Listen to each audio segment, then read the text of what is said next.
ఒకరోజు తల్లి దగ్గర నుంచి ఫోన్. బుజ్జి, నువ్వు ఒకసారి రాగలవా అంటూ. అందరూ పేరు పెట్టి పిలిచినా తల్లి మాత్రం ఎందుకో బుజ్జి అని పిలుస్తుంది. చాలా మంది పిల్లల్ని ముద్దు పేరుతోనే పిలుస్తారు. తల్లి ఎందుకు రమ్మందో అర్థం కాలేదు.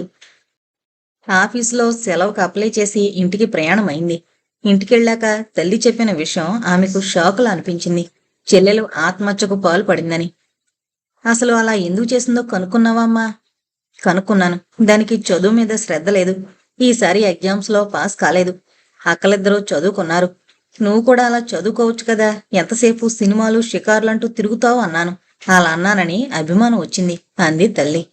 సరే, నేను మాట్లాడతానులే అంది మధురిమ. చెల్లెలి పక్కనే కూర్చుని ఆప్యాయంగా పలకరించి, ఎందుకు ఇలాంటి పిచ్చి పని చేశావు? అమ్మా నాన్న మనకేం తక్కువ చేస్తున్నారు అంది. ఎప్పుడూ చదువుకో చదువుకో అని తినేస్తుంది. ఎక్కడికి వెళ్ళకూడదు, అన్నింటికీ అడ్డు చెప్తుంది. సెల్ ఫోన్ కొనమంటే ఎందుకంటుంది? మా ఫ్రెండ్స్ అందరి దగ్గర ఉంది తెలుసా, ఇప్పుడు అవన్నీ అవసరమా అంటుంది. మనకు తాహతు లేదంటుంది. మిగిలిన వాళ్ళు కొంటున్నప్పుడు మనకెందుకు తాహతు లేదు?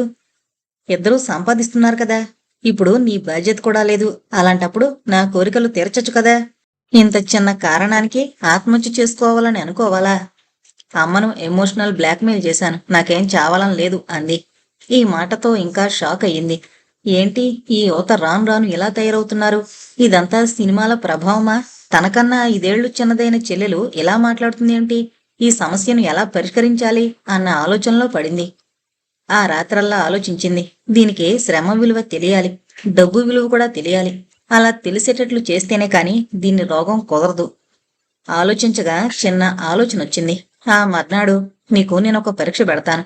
అది నువ్వు పాస్ అయితే నేను నీకు సెల్ ఫోన్ కొంటాను. ఇది నీకు ఛాలెంజ్ అంది మధురిమ. ఛాలెంజ్ అనగానే ఉత్సాహంగా ఏంటి అని అడిగింది. నువ్వు ఒక 3 నెలల పాటు ఒకరికి చదువు చెప్పాలి, అంటే ట్యూషన్ అన్నమాట. నీకు వాళ్ళు ఎంత జీతమిస్తే దానికి రెట్టింపు నేను నీకు ఇస్తాను. అప్పుడు నీ సెల్ ఫోన్ నువ్వే కొనుక్కోవచ్చు అంది. నా దగ్గర ట్యూషన్కి ఎవరొస్తారు? అయినా బోరు బాబు, నేనింకా ఏదో అనుకున్నాను అంది. అలా అంటే ఎలాగా? ఇది ఛాలెంజ్ కదా. అమ్మ దగ్గరకు వచ్చే స్టూడెంట్లలో ఒకరిని తీసుకో. అమ్మ బాగా చదువు చెబుతుందో నువ్వు బాగా చెబుతావో కూడా తెలుస్తుంది అంది. ముందు నసిగిన, పోనీ ఇదేదో బాగానే ఉన్నట్లుంది అనుకుంది. సరేనని ఒప్పుకుంది. ఇది 3 నెలలు మాత్రమే, ఆ తర్వాత అక్కర్లేదు అంది మధురిమ. అలా చెల్లెల్ని ఒప్పించి తిరిగి ప్రయాణం అయింది. అన్నమాట ప్రకారం చెల్లెలికి ప్రతి నెల డబ్బు పంపేది. 3 నెలల తర్వాత మధురిమకు ఒక ఉత్తరం వచ్చింది. తనకు ఉత్తరాలు రాసేవాళ్లు ఎవరా అనుకుంటూ తెరిచింది. తెరిచిన వెంటనే అర్థమైంది అది చెల్లెలు రాసిందని. అక్క, ఫోన్ చేసి మాట్లాడకుండా ఉత్తరం రాస్తున్నానని ఆశ్చర్యపోకు. నా మనసులో భావాలు చెప్పడానికి ఉత్తరమే సరైన మార్గం అనిపించింది. ఫోన్లో అన్నీ చెప్పలేకపోవచ్చు. ముందుగా నీకు కృతజ్ఞతలు చెప్పుకోవాలి. అమ్మలా నువ్వు కేకలేకుండా తెలివిగా ఛాలెంజ్ అన్నావు. దాంతో నాకు అది వద్దనకుండా స్వీకరించాలనిపించింది. ఇంకో ఆశ, నేను సంపాదించిన దానికి రెట్టింపిస్తానన్నావు. అది కూడా నాలో ఆశ రేపి నీ ఒప్పందాన్ని ఒప్పుకునేటట్లుగా చేసింది. ఛాలెంజ్ కాబట్టి నా పనిలో శ్రద్ధ కనబరిచాను.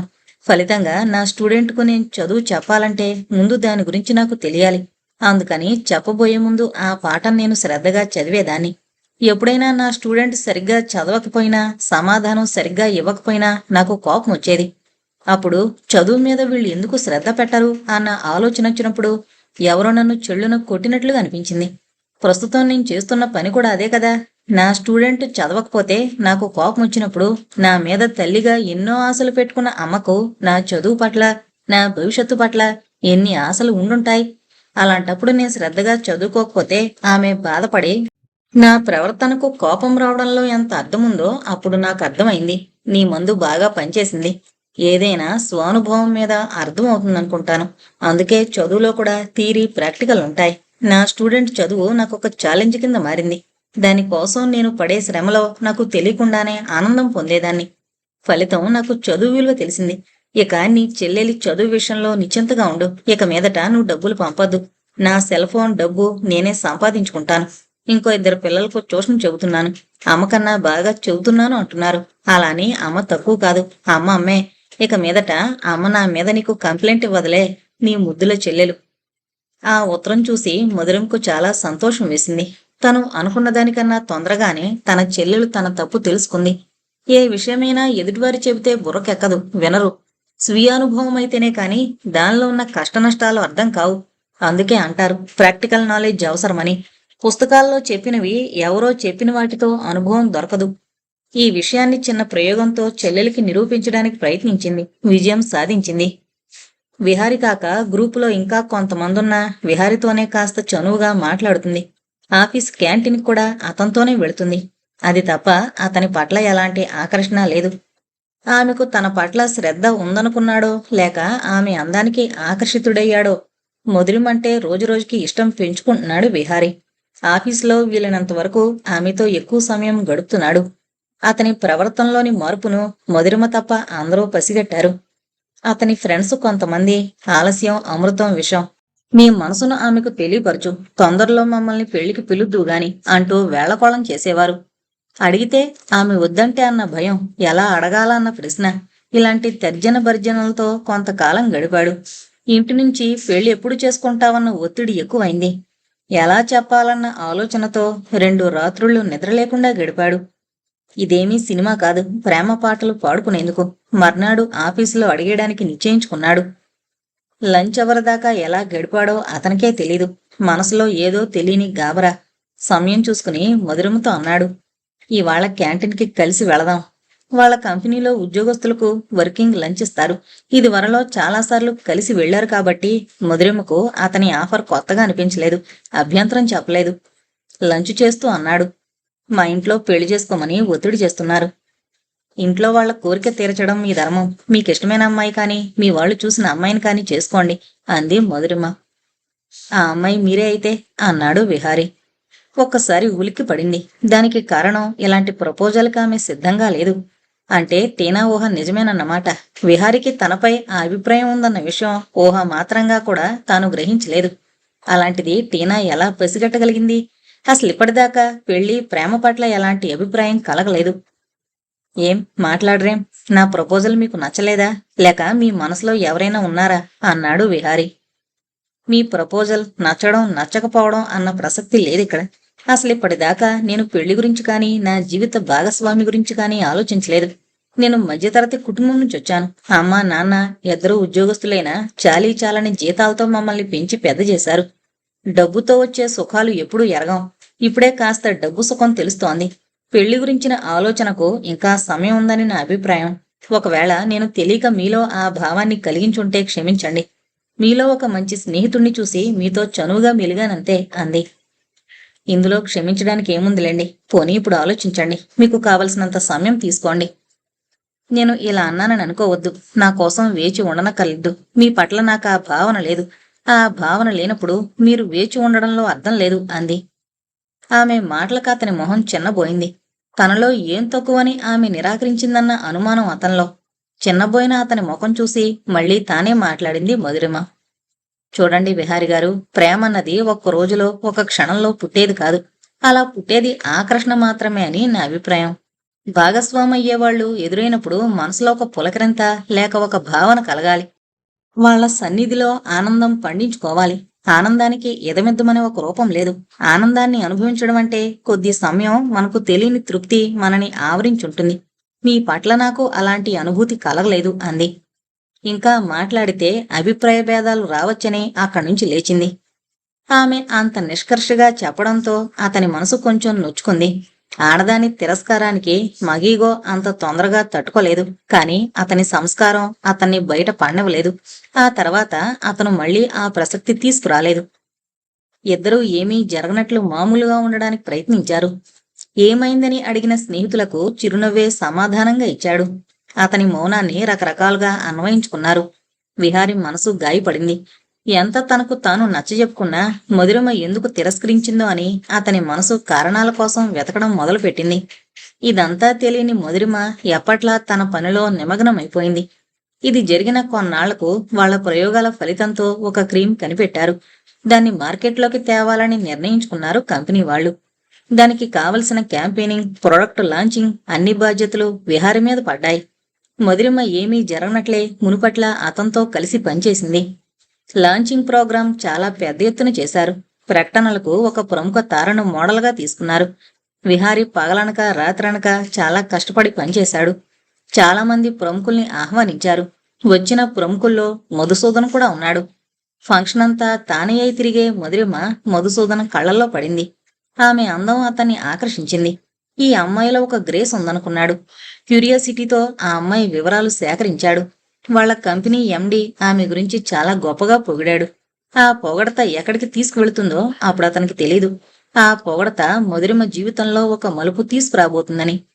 ఆ ఫంక్షన్ తర్వాత విహారీ ఆమెకు దూరంగా ఉండడం మొదలుపెట్టాడు. ఆమె అతని మానసిక స్థితి అర్థం చేసుకుంది. కొన్ని రోజుల తర్వాత వేరే కంపెనీలో మంచి ఆఫర్ వచ్చిందని అక్కడి నుంచి వెళ్లిపోయాడు. అక్కడితో విహారీ అధ్యాయం ముగిసింది. మధురిమను మర్చిపోవాలంటే ఆమెకు దూరంగా వెళ్ళాలి. అలా చేస్తేనే తన మనసు నుంచి ఆమె జ్ఞాపకాలను మరుగుపరచగలడు. ఆ పైన ఇంకొకరిని తన జీవితంలోకి ఆహ్వానించగలడు. ఆమె రూపాన్ని మనసులో ముద్రించుకుని ఇంకో అమ్మాయిని తన జీవితంలోకి ఆహ్వానించి ఆ అమ్మాయితో కాపురం చేయడం అంటే ఒక విధంగా మానసిక వ్యభిచారం చేయడమే అని అతని అభిప్రాయం. కొంతకాలం ఆమెకు దూరంగా ఉంటే అది సాధ్యపడుతుంది. తాను కోరుకున్న అమ్మాయి కన్నా తనను కోరుకునే అమ్మాయి దొరికితే బహుశా తను ఎక్కువ సుఖపడతాడని భగవంతుడు నిర్ణయించాడేమో. ఇది జరిగిన కొన్నాళ్లకు అనుకోకుండా ఒక పార్టీలో మధుసూదన్ను కలవడం తటస్థించింది. ఆమె చక్కని రూపం అతన్ని ఆకర్షించింది. ఆమెను తన కంపెనీలోకి ఆహ్వానిస్తేనో అన్న కోరిక కలిగింది. మధుసూదన్ ఎవరో తెలియని మధురిమకు అతని పట్ల కుతూహలం కలగలేదు. మధుసూదన్కు అనుకున్నది సాధించేదాకా ఊరుకునే అలవాటు లేదు. ఎలా ఆమెను రప్పించాలి అన్నది అతని ఆలోచన. మనసుంటే మార్గం దానంతట అదే వస్తుంది. ఆలోచన వచ్చిన వెంటనే అమలు కూడా చేశాడు. విహారి వెళ్లిపోయాక ఆ కంపెనీలో మిగిలిన వాళ్లతో పనిచేయడానికి మధురిమకు నచ్చలేదు. విహారికి తన పని పట్ల శ్రద్ధ ఉండేది. మిగిలిన కొలీగ్స్ లో ఆ శ్రద్ధ లోపించింది. అదీకాక ఈ కంపెనీలో చేరి 2 ఏళ్లు దాటిపోయింది. ఇలాంటి ఆలోచనలో ఉన్న ఆమెకు ఒక స్నేహితురాల ద్వారా ఒక పేరున్న కంపెనీలో ఆమెకు తగ్గ పోస్ట్ ఉన్నట్లుగా తెలిసింది. అప్లై చేయడంలో తప్పులేదు కదా, వస్తే ఆనందం, రాకపోయినా పర్వాలేదు అన్న ధోరణిలో అప్లై చేసింది. అప్లై చేసిన వెంటనే ఆమెకు ఇంటర్వ్యూకు పిలుపొచ్చింది. ఇంటర్వ్యూ బోర్డులో మధుసూదన్ని చూసి కొంచెం ఆశ్చర్యపోయింది. ఆ తర్వాత ఆ కంపెనీ అతందే అని తెలిసింది. కంపెనీ ఎవరిదైతేనే తన పని తాను చేసుకుపోవడమే. పని బాగునున్నాళ్ళు ఉద్యోగానికి డోకాలేదు అనుకుంది. ప్రేమన్నది ఒక్క రోజులో ఒక్క క్షణంలో పుట్టదంటారు. ఒక బలహీన క్షణంలో మనసు వశం తప్పుతుంది. అది ఎందుకు అవుతుందన్న దానికి కారణం చెప్పడం కష్టం. బలహీనత టీనేజ్ వాళ్లలోనే కాకుండా ఒక్కోసారి వయసొచ్చిన వాళ్లలో కూడా జరుగుతుంది. దానికి తార్కాణం మధుసూదన్ పట్ల మధురిమ ఆకర్షణ. ఆమెకు తన పట్ల ఆకర్షణ కలిగేటట్లు అతను ప్రవర్తించాడు. అతనికి మొదటి చూపులోనే ఆమె నచ్చింది. నచ్చింది సొంతం చేసుకోవాలన్నది అతని నైజం. ఇదివరలో ఆమె పనిచేసిన ప్రాజెక్ట్ లాగే మెడిసినల్ ప్లాంట్స్ నుంచి ఇంకా ఏ విధమైన వస్తువులు తయారు చేయొచ్చో ఆలోచించి దాని మీద రీసెర్చ్ చేసి డీటెయిల్స్ ఇవ్వమన్నాడు. దానికి ఆమెను ప్రాజెక్టు హెడ్గా చేశాడు. ఒక బాధ్యత గల పోస్ట్ ఇస్తేనే కాని ఆమెను తన క్యాబిన్లోకి పిలవలేడు. అలా మెల్లిమెల్లిగా అతను పన్నిన వలలో చిక్కుకుంది. ఆమెను పెళ్లి చేసుకుంటానని చెబితే ఒక్కసారిగా ఆశ్చర్యపోయింది. కంపెనీ యజమాని తనను పెళ్లి చేసుకుంటానడంతో మొదటిసారిగా ఆమెకు తన అందం మీద గర్వం కలిగింది. మధురిమను పెళ్లి చేసుకునే నాటికి అతని కంపెనీ చిన్న స్థాయిలోనే ఉంది. ముందు గార్మెంట్స్తో మొదలుపెట్టి ఫ్రెండ్స్ సలహాతో అతను ఫార్మాస్యూటికల్ కంపెనీని మొదలుపెట్టాడు. కాలం జరుగుతున్న కొలది అది అంత సులభతరమైంది కాదని త్వరలోనే గ్రహించాడు. వివిధ రంగాల్లో అడుగుపెట్టి పెద్ద బిజినెస్ మ్యాన్ కింద అవ్వాలన్న కోరిక. ఎవరు ఏ సలహా ఇస్తే దాని లోతు తెలుసుకోకుండా దిగడం చేసేవాడు. పైకి ఎదగడానికి కావలసిన సక్సెస్ మంత్రాల గురించి ఆలోచించలేదు. ముందుగా మందులు తయారు చేయాలంటే దానికి చాలా గొడవలున్నాయి. లైసెన్సింగ్, పేటెంట్, డిస్ట్రిబ్యూషన్ నెట్వర్క్ ఇలాంటివన్నీ ఉంటాయి. దానికి తెగ శ్రమ కూడా ఉంటుంది. ఇవన్నీ కాక మార్కెట్లో కాంపిటీషన్ ఎక్కువగా ఉంది. దాన్ని ఎదుర్కోవడం కూడా అంత సులభం కాదు. ధరల నెగోషియేషన్ కూడా కష్టతరమైన పనే. ఓటమి నొప్పుకునే మనస్తత్వం చాలా మందిలో ఉండదు. గెలుపన్నప్పుడు సాధ్యం కాదన్న విషయం విస్మరించకూడదు. ఓటమన్నది ఒక కార్యం మాత్రమే. అది ఆ పనికే కాని మనకు మన భవిష్యత్తుకు కాదు. ఓటమిని నిన్నగా అనుకుంటే మనం రేపులో కొత్త ఉదయాన్ని దర్శించొచ్చు. అది మన ప్రగతికి సోపానమవుతుంది. మధుసూదన్ కూడా అదే చేశాడు. ఆయుర్వేదం ప్రాచీన వైద్య విధానం. దాని మీద ఇంకా రీసెర్చ్ చేసి కొత్త ప్రొడక్ట్స్ కనిపెట్టి మార్కెటింగ్ చేస్తే లాభాలు ఎక్కువ సంపాదించే అవకాశం ఉంది. ప్రజల్లో ఆయుర్వేదం పట్ల మక్కువ పెంచాలి. అతని ఆలోచనలు ప్రజలను ఉద్ధరించడానికో తన లాభానికో అతనికే తెలియాలి. మధురిమను వాడుకొని ఈ ఫీల్డ్లో ముందుకు సాగాలన్న తాపత్రయం. ఆమెను పెళ్లి చేసుకునేందుకు ఆమె అందం ఒక కారణమైతే ఆమె చదువును తన బిజినెస్కు వాడుకోవాలని. రాగాపోగా ఈ విషయం మాధవికి తెలియకుండా జాగ్రత్త పడాలి. అతని ప్రపోజల్ ముందు ఆచరణలో ఉంచిన తనకు దొరుకుతున్న అవకాశం తక్కువైంది కాదు. ఇక్కడ ఆమె మధ్యతరగతి ఆడపిల్లల్లాగే ఆలోచించింది. ఒక విధంగా చూస్తే మధుసూదన్ కన్నెపిల్లలు కలలు కనే రాకుమారుడే. అందగాడు, ఆరడుగులవాడు, నయన దళాక్షుడు అని ఆడపిల్లల మనసులు ఊరించేటట్లుగా నవలల్లో వర్ణించే రాజకుమారుల్లాగే ఉంటాడు. పడవలాంటి కార్లలో తిరుగుతాడు. ఇన్ని ఉన్నవాడు కోరొస్తుంటే ఏ ఆడపిల్ల వద్దంటుంది? ఇక్కడ కూడా అదే జరిగింది. కాస్తైనా లాజికల్ గా ఆలోచించుంటే ఆమె ఇప్పటి స్థితి రాకపోను. విధి ముందు మనం తలవంచాల్సిందే. వారం రోజుల పాటు ఆలోచించిన ఆమె మనసు మధుసూదన్ను వద్దడానికి కారణం కనపడలేదు. అమ్మా నాన్న ఇంతకన్నా మంచి సంబంధాలు తేలేరు.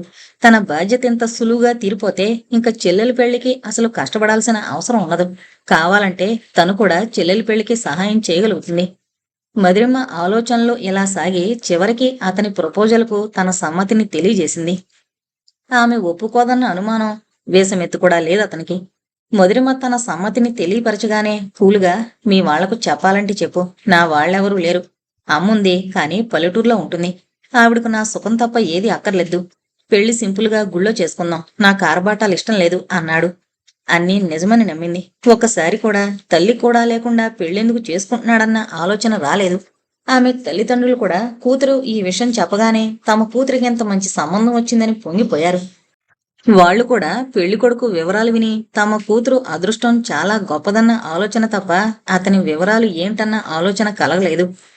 పెళ్లి గుళ్ళో చాలా నిరాడంబరంగా జరిగింది. పెళ్లికి మధురిమ తరపు వాళ్లే వచ్చారు. ఆమెకున్న 2-3 స్నేహితులు, ఆఫీస్ నుంచి కొంతమంది వచ్చారు. వాళ్లు కూడా స్టాఫ్ కాదు. మధుసూదనకు తెలిసిన వాళ్ళు వాళ్ళెప్పుడూ చూడలేదు కూడా. తనంత అదృష్టవంతురాలు లేదని మురిసిపోయింది. పెళ్లైన 2 రోజులకు సెలవు లేదంటూ ఆమె తరపు వాళ్ళందరూ వెళ్లిపోయారు. మొదటి రాత్రి కౌగిలిలో ఒదిగిపోయింది. అతని సమక్షంలో ఆమె తనను తాను మరిచిపోయేది. అతనికి కావలసింది అదే. ఒక ఉద్యోగినిగా ఆమె తన కంపెనీని పైకి తేవడానికి ప్రయత్నించాలి. చిన్న మంగళసూత్రం అన్న సెంటిమెంట్తో అతను కట్టబోయే భవంతికి పునాది వేశాడు. మధురిమ మధ్యతరగతి మిద్యల్లో పెరిగింది. నెల జీతం రాకపోతే జీవితం స్తంభించిపోతుంది. తల్లిదండ్రులిద్దరూ సంపాదిస్తున్న నెల మధ్యలో తడుముకోక తప్పని పరిస్థితులు. అలాంటిది అదృష్టం కాకపోతే ఇప్పుడు కారులో తిరుగుతుంది. హనీమూన్కి ఎక్కడికి వెళదాం అన్నాడు. మనసులో ఆమెకు ఫారెన్ కంట్రీ ఏదైనా వెళ్లాలన్న కోరిక, కానీ అత్యాశకు పోతున్నానేమో అన్న అనుమానంతో మీ ఇష్టం అంది. రాజస్థాన్ వెళదామా అన్నాడు. అలాగే అంది. జైపూర్ వెళ్లారు. అక్కడకు చేరగానే హోటల్లో రూమ్ తీసుకున్నారు. మధురిమ స్నానం చేసి వచ్చేసరికి డిన్నర్ ఆర్డర్ చేశాడు. భోజనం చేసి పడుకుంటే పొద్దున్నే టాక్సీ తీసుకుని సిటీ తిరుగుదాం అన్నాడు. ఆమె కూడా నవ్వుతూ గుడ్ మార్నింగ్ అంటూ బాత్రూంలోకి దూరి బ్రష్ చేసుకుని వచ్చింది. ఆమె వచ్చేసరికి వేడి టీ ఆమె కోసం ఎదురు చూస్తోంది. కెటిల్లో ఉన్న టీ కప్పుల్లో పోసి పాలు కలిపాడు. నీకు చక్కెర ఎంత కావాలో వేసుకో అన్నాడు. ఈ రకమైన టీ ఆమె కొత్త. చక్కెర వేసుకోకుండా 2 కప్పుల టీ తాగాడు మధుసూదన్. అతని ప్రతి చర్య ఆమెకు విచిత్రమే. మెల్లగా టీ సిప్ చేయడం మొదలు పెట్టింది. ఆమెకు కాఫీ అలవాటు ఉండేది. బాంబే వచ్చాక ఆ అలవాటు టీలోకి మారింది. ముందు గబగబా తాగేది. అందర్నీ చూశాక మెల్లగా తాగడం అలవాటు చేసుకుంది. సంఘజీవైన మానవుడు పుట్టుకతో వచ్చిన కొన్ని అలవాట్లను సైతం నలుగురిలోకి వచ్చినప్పుడు ఆ నలుగురిని మెప్పించడానికి మార్చుకుంటాడు. ఇందులో భాగమే సంఘంలోని కట్టుబాట్లు, రకరకాల ప్రవర్తనలు, అలవాట్లు ఉన్న నలుగురు కలిసినప్పుడు కొన్ని రూల్స్ పాటించడం పరిపాటైపోయింది. అలా కాక ఎవరిష్టం వచ్చినట్లు వారుంటే అంతా గందరగోళంగా అయోమయంగా ఉంటుంది. మధురిమ తనను తాను కొత్త వాతావరణానికి తగ్గట్టు మార్చుకుంది. ఇప్పుడు ఇంకో మజిలీ మొదలైంది ఆమె జీవితంలో. ఇప్పటిదాకా ఆమెకున్న అలవాట్లు మధుకు తగ్గట్టుగా అతనికి ఇష్టం ఉన్నట్లుగా మార్చుకోవాలని నిర్ణయించుకుంది. అది ఆమె తీసుకున్న నిర్ణయం మాత్రమే. టీ తాగడమైతే తొందరగా తయారవు, టాక్సీ వచ్చేస్తుంది అన్నాడు. ఎర్ర రంగులో ఉన్న లకునో కుర్తా హెవీ వర్క్ది వేసుకుంది. దానిపైన చున్నీ, తలంటుకున్న జుట్టు పోనీలా వేసుకుంది. ఏ అలంకరణ లేకపోయినా నల్ల పూసలతో కొత్త అందాలతో మెరిసిపోతుంది. ఒక్కసారి ఆమెను చూసి వసం తప్పుతున్న మనసును కంట్రోల్ చేసుకున్నాడు. బ్రేక్ఫాస్ట్ కిందకి వెళ్లి తిందామన్నాడు. పూరీ కూర ఆర్డర్ ఇచ్చారు. వాళ్లు పూర్తి చేస్తుండగా టాక్సీ వచ్చిందని వెయిటర్ వచ్చి చెప్పాడు. టాక్సీలో వీళ్లు కూర్చోగానే టాక్సీ బయలుదేరింది. కారు అద్దంలోంచి సిటీ అందాలను చూస్తోంది మధురిమ. ఆమె చూపుల్ని పసిగట్టి చెప్పడం మొదలు పెట్టాడు. జైపూర్ని పింక్ సిటీ అని కూడా అంటారు. ఈ సిటీ ప్లానింగ్ అంతా వేదాల్లో చెప్పబడిన వాస్తు శాస్త్రం ప్రకారం నిర్మించబడిందని అంటారు. అప్పుడు గమనించింది. అన్ని భవనాలు పింక్ రంగులో ఉన్నాయి. ముందుగా సిటీ ప్యాలెస్కు వెళ్లారు. ఇక్కడున్న శిల్పకళా సౌందర్యం మొఘలులు, రాజస్థానీల శిల్పకళల మేలు కలయికకు ప్రతీకగా నిలబడుతుంది. మధ్యలో ఉన్న 7 అంతస్తుల మహల్ను చంద్రమహల్ అంటారు. ముబారక్ మహల్ పరిసరాల్లో గడియార స్తంభం ఉంది. ముబారక్ మహల్లో రాజుల కాలం నాటి వస్త్రాలు, ఆభరణాలు చూశారు. సాలేఖాన్ ప్యాలెస్ లో రకరకాల ఆయుధాలు ఆ కాలం నాటివి చూశారు. మధురిమకు అంత అద్భుతంగా కనిపిస్తోంది. అలనాటి ఆభరణాల పనితనం చూస్తుంటే ఎంత కళ మన దేశంలో దాగుందో కదా అన్న భావం. అక్కడి నుంచి జంత్రమంత్ర వెళ్లారు. దీన్ని మహారాజు సవాయి జైసింగ్ నిర్మించాడు. గడియారం లేని సమయంలో సమయాన్ని సూర్యరశ్మి ద్వారా తెలుసుకునే విధంగా దీన్ని నిర్మించడం జరిగింది. ఇలాంటిదే ఢిల్లీలో కూడా ఉంది. ఆ తర్వాత హవామహల్కు వెళ్లారు. ఇది మహారాజు సవాయ్ ప్రతాప్ సింగ్ నిర్మించాడు. ఈ ప్యాలెస్ కి 152 కిటికీలు, అందమైన వేళ్లాడే బాల్కనీలు ఉన్నాయి. ఇవి అప్పటి రాజస్త్రీలు ఊరేగింపులవి చూడ్డానికి వీలుగా నిర్మించబడ్డాయి. రాజస్థానీ శిల్పకళకు ఇది ఒక చక్కని నమూనా అని చెప్పొచ్చు. ఆ తర్వాత జల్మహల్కు వెళ్లారు. ఇది చిన్న ప్యాలెస్. మన్సాగర్ అన్న లేక్ మధ్యలో ఉంది. ఇక్కడికి వచ్చేసరికి అలసట కలిగింది. ఇంకా చూడాలనున్న హోటల్ రూమ్కి వచ్చేశారు. అలసట తీరాలంటే వేడి నీళ్ల స్నానం మంచిదన్నాడు మధు. నిజంగా అతను చెప్పినట్లు షవర్ కింద నుంచుంటే నిజంగా ఎంత హాయిగా అనిపించింది. నైటీ వేసుకుని బయటకొచ్చింది. ఆమె తర్వాత మధు కూడా స్నానం చేసొచ్చాడు. భోజనం చేసి బాల్కనీ నుంచి సిటీ అందాలు తిలకించారు. సిటీ అందాలన్నీ లైట్లతో ఇనుముడిస్తున్నాయి. ఎలక్ట్రిక్ బల్బులన్నీ దీప తోరణాల్లా కనబడుతున్నాయి. ఇంకా ఇక్కడే తిరుగుదామా లేక ఉదయపూర్ వెళదామా అని అడిగాడు. అక్కడ దీనికన్నా బాగుంటుందా అని అడిగింది.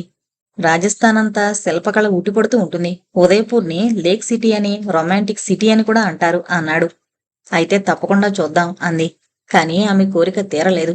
2 రోజులు కూడా గడవకుండా మీటింగ్ ఉందని తీసుకొని వచ్చేశాడు. ఎందుకలా చేశాడన్న విషయం ఆమెకు తెలీదు. అతని ప్రతి చర్యలోని నిజానిజాల్ని ఎప్పుడూ ఆమె తెరిచి చూడలేదు. అతన్ని అనుమానించలేదు. అతని గురించి చాలా విషయాలు ఆమెకు తెలియవు. అతని కంపెనీలో భారీగా కీలక స్థానాన్ని పొందానన్న గర్వం ఆమెలో చోటు చేసుకుంది. ఇప్పుడు తన రోల్ పెరిగిందన్న భావన. ఈ కంపెనీ మా ఇద్దరిది, అందుకే దీనికోసం అహర్నిశలు శ్రమ పడాలి అనుకునేది. హనీమూన్ నుంచి తిరిగొస్తున్నప్పుడు చెప్పాడు. తమ పెళ్లి గురించి ఎవరి దగ్గర బహిర్గతం చేయొద్దని. మధురిమలో అనుమానం కలిగింది. తమ పెళ్లికి కూడా స్టాఫ్ని ఎవరిని పిలవలేదు. కంపెనీ యజమాని భార్య హోదా పొందబోతున్నానన్న ఆనందంలో అప్పుడు పట్టించుకోలేదు. తమ పెళ్లిని ఎవరికీ తెలియకుండా దాచాలన్న అతని మాటతో ఆమెకెన్నో అనుమానాలు. ఆమె కవళికల్లో వచ్చిన మార్పును తేలిగ్గానే పసిగట్టాడు. అంత సీరియస్ అయిపోకు. నాకు ఈ కంపెనీని ఎంతో ఎత్తుకు తీసుకువెళ్లాలని కోరిక. నా భారీగా కాక ఒక మామూలు ఎంప్లాయీగా ఉంటే నువ్వు మిగిలిన స్టాఫ్కి దగ్గరగా ఉండి కంపెనీలో జరుగుతున్నావు తెలుసుకుని నాకు చెప్పగలుగుతావు. అందుకే మన పెళ్లి రహస్యంగా ఉంచమంటున్నాను. కంపెనీ నేను అనుకున్న అభివృద్ధిలోకి వచ్చాక అప్పుడు నేనే సగర్వంగా నిన్ను నా భార్యగా పరిచయం చేస్తాను.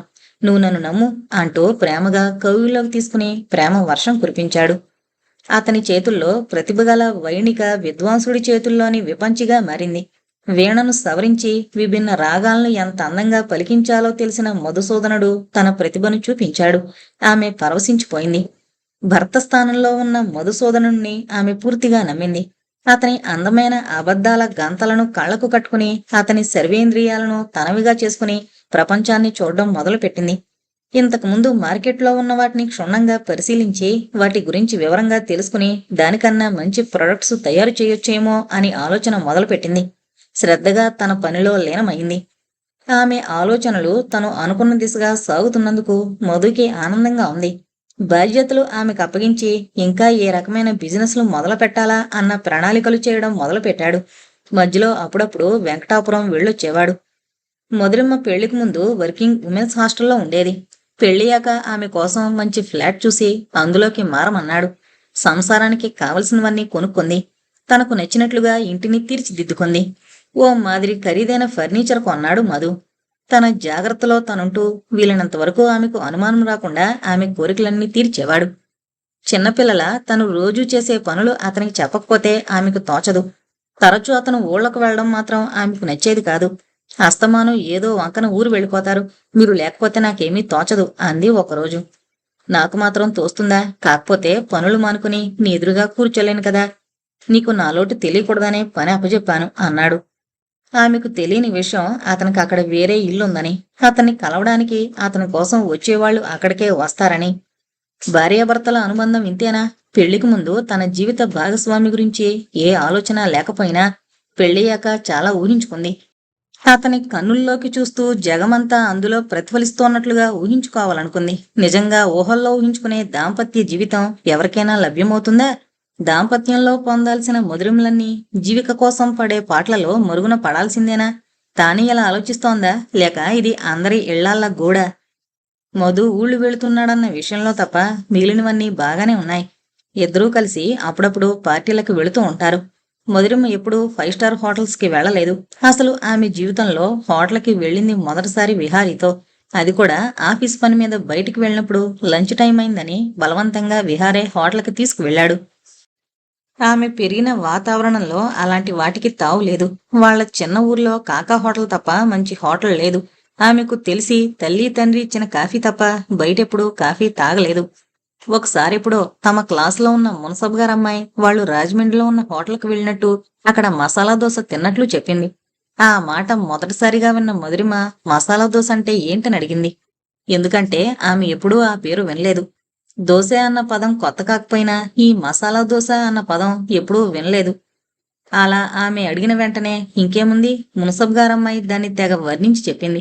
ఆ వర్ణన విన్నాక కాలేజీలో చేరాక ఒకసారి స్నేహితులతో వెళ్ళినప్పుడు మసాలా దోశ తింది. ఆ తర్వాత వెళ్ళడానికి జంకేది. దానికి కారణం అనవసరంగా డబ్బు ఖర్చన్న భావనతో. అలాంటి వాటికి తమ ఆర్థిక పరిస్థితి ఒప్పుకోదని తెలుసు. జరగని దానికి ఆశలు పెంచుకుని బాధపడ్డం కన్నా దాన్ని మనసులోకి రానీకపోవడమే ఉత్తమమన్న భావాన్ని పెంపొందించుకుంది. ఆశకు బీజం వేస్తే కొద్ది నేళ్లతోనైనా అది మొక్కగా మారడానికి అవకాశం ఉంటుంది. అదే అసలు బీజమే వేయకపోతే? కానీ అది మానవ మాత్రుడికి సాధ్యమేనా? ఆశ అన్నది లేకపోతే మనిషి మనుగడ సాగదు. ఆశే మనిషిని ప్రగతి వైపు పయనించేటట్లు చేస్తుంది. కాకపోగా కొంతమంది ఆశల సౌధం మొదట్లో కుప్పకూలిపోతే మరికొందరికి కాస్త పైకి చేరే అవకాశం, ఎవరో అదృష్టవంతులకు మాత్రమే తమ సౌధం పూర్తిగా నిర్మించే అవకాశం కలుగుతుంది. సౌధం నిర్మించకపోయినా ఆశలు ఆమెకే ఉన్నాయి. ఇప్పుడు ఆమె ఆశల పల్లకీ ఊరేగే సమయం ఆసన్నమైనట్లుగా అనిపిస్తోంది. ఆమె కలల్లో ఊహించినవన్నీ ఆమె జీవితంలో చోటు చేసుకుంటున్నాయి.